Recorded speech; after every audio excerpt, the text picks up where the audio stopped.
in the conclusion of this section, what I would like to do is look at a couple application problems just to see how the equations of the lines can come in handy when we are trying to work with them. So, looking at a couple examples for our equation of a line in an application problem, we're looking at this example. Write an equation of a line that models real data. We're saying that x represents the number of hours traveling at 45 miles per hour, and y represents the distance traveled, and of course that distance is in miles. Now, using this information, we want to write an equation in the form of y equals mx and give three ordered pairs associated with the equation for x values of 0, 5, and 10. So basically we are saying if x represents the number of hours traveling, we want to know how far we would have traveled if we traveled for 0 hours, for 5 hours, and for 10 hours.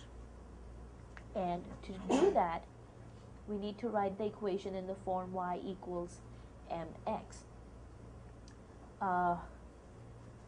We know y and x are variables, so basically we need to know what to put for m, what value would go in for m.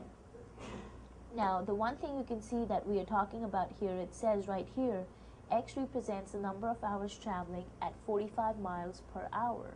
That's your constant speed. That's your constant, your average rate of change. You're basically traveling approximately at 45 miles per hour.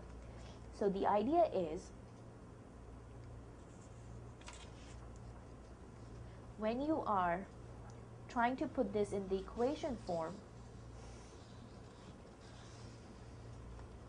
your equation will look something like this.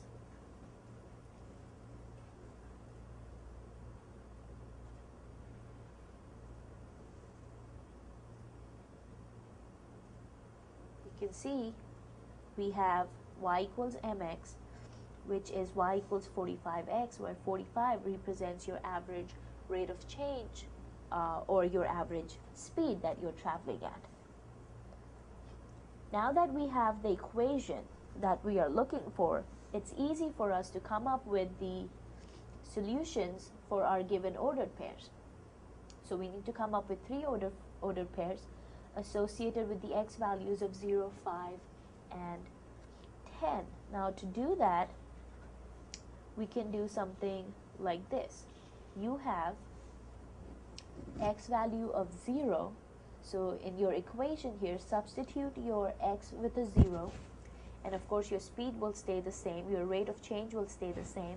So 45 times 0 gives you a 0, and when x is 0, y is 0. Now think about this. We are saying if x represents a number of hours traveled, and that hour is 0, which means that you haven't traveled any, your distance traveled will of course be 0 because you haven't moved, you haven't covered any distance. So that gives you the ordered pair 0, 0.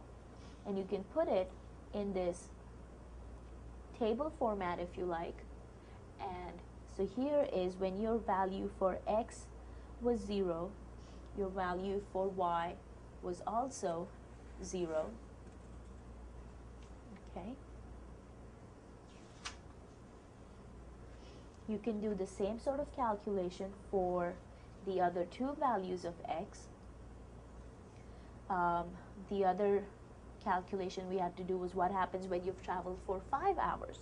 So in your equation, y equals 45x, substitute your x with the number of hours traveled, which is 5. 45 times 5 gives you 225.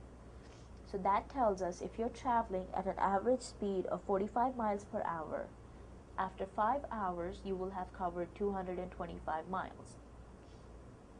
For 10 as your x value, number of hours traveled, If you traveled for 10 hours at 45 miles, at the end of that you would have traveled 450 miles. So 45 times 10 gives you 450. So you have your ordered pair 0, 0.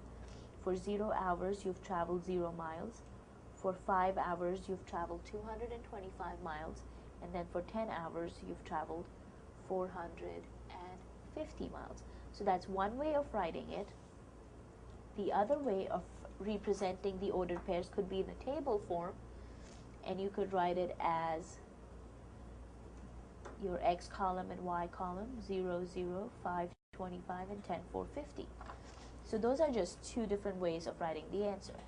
But this gives you a good example of the equation of a line, or the equation in the form, y equals mx, is talking about, the time traveled versus how much distance you cover.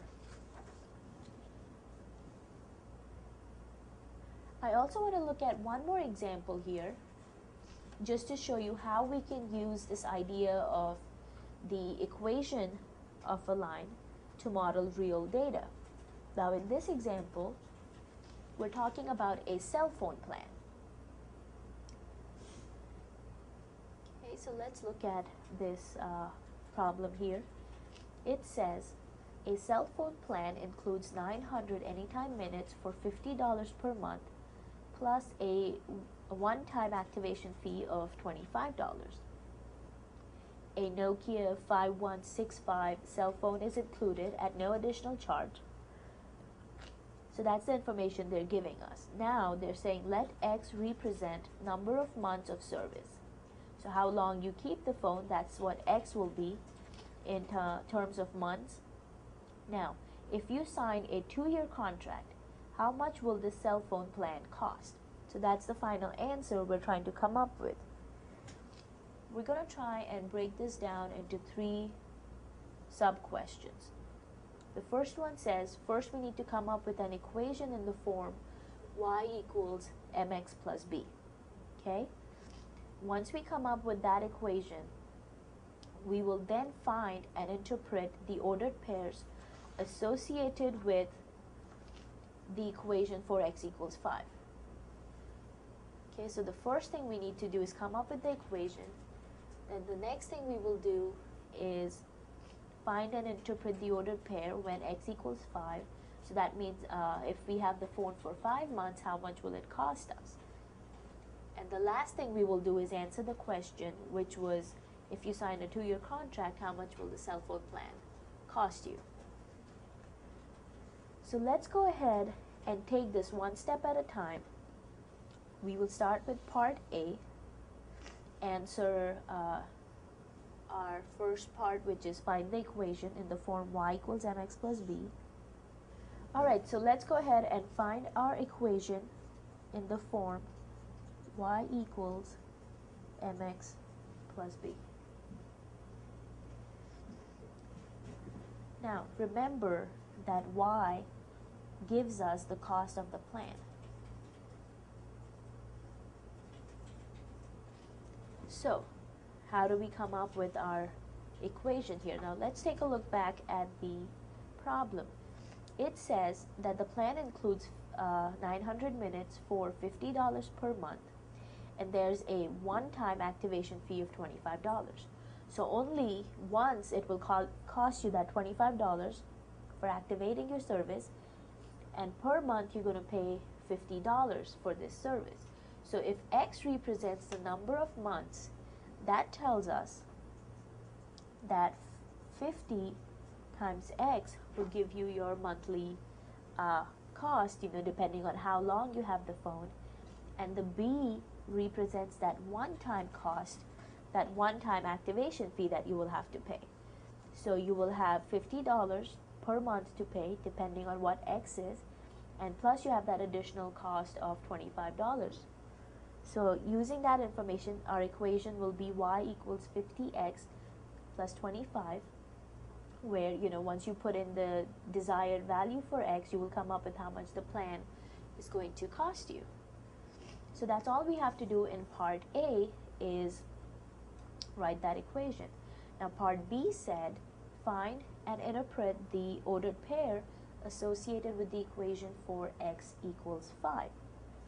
So, how much will it cost us if x equals 5, which we know is in terms of months? All you do is take your equation, substitute the x with the 5,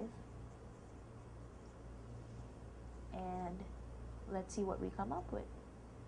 So you have 50 times 5, which will be 250. You'll add the additional 25, and for 5 months your plan will cost you $275.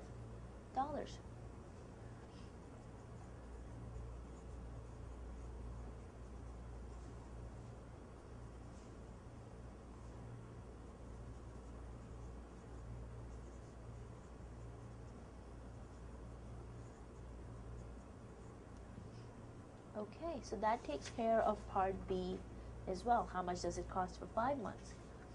Now, part C said answer the question, and that was the question which was part of our problem, which said if you have a 2-year contract, how much will that phone cost you?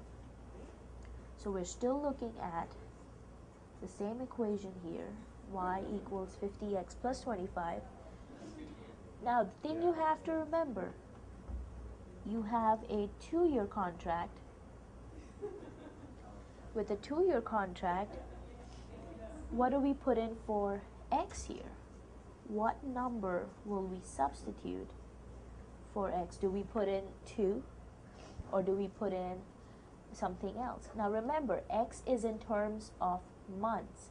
So when you're talking about 2 years, you're talking about 24 months. So you want to put 24 when you're replacing your x. If you put 2 in there, the way our formula works, it's going to calculate only for 2 months and not 2 years. So be careful to convert the years into months before you plug in that number.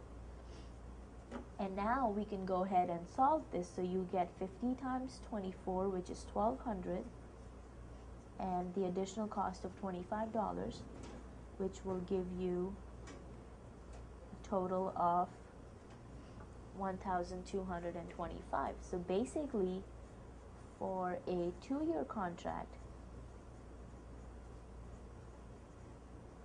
you will pay $1,225.